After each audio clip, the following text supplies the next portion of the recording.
أعوذ بالله من الشيطان الرجيم بسم الله الرحمن الرحيم وإن يونس لمن المرسلين إذ أبق إلى الفلك المشحون فساهم فكان من المدحضين فالتقمه الحوت وهو مليم فلولا أنه كان من المسبحين للبث في بطنه إلى يوم يبعثون فنبذناه بالعراء وهو سقيم وأنبتنا عليه شجرة من يقطين وأرسلناه إلى 100,000 أو يزيدون فآمنوا فمتعناهم إلى حين فاستفتهم ألربك البنات ولهم البنون أم خلقنا الملائكة إناثا وهم شاهدون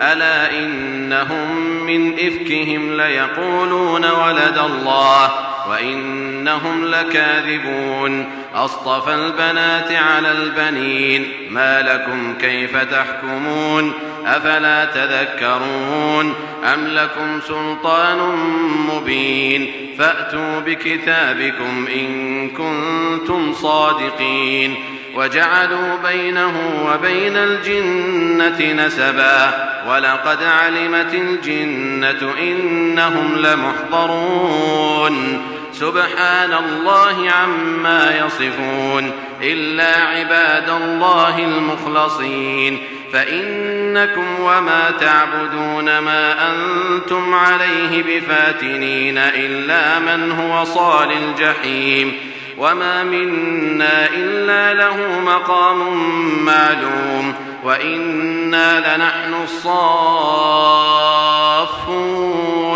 وإنا لنحن المسبحون وإن كانوا ليقولون لو أن عندنا ذكرا من الأولين لكنا عباد الله المخلصين فكفروا به فسوف يعلمون ولقد سبقت كلمتنا لعبادنا المرسلين إنهم لهم المنصورون وإن جندنا لهم الغالبون فتول عنهم حتى حين وأبصرهم فسوف يبصرون أفبعذابنا يستعجلون فإذا نزل بساحتهم فساء صباح المنذرين وتول عنهم حتى حين وأبصر فسوف يبصرون سبحان ربك رب العزة عما يصفون وسلام على المرسلين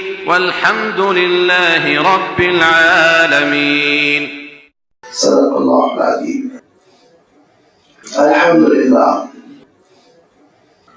الحمد لله رب العالمين والصلاة والسلام على سيد المرسلين وعلى آله وأصحابه أجمعين أما بعد.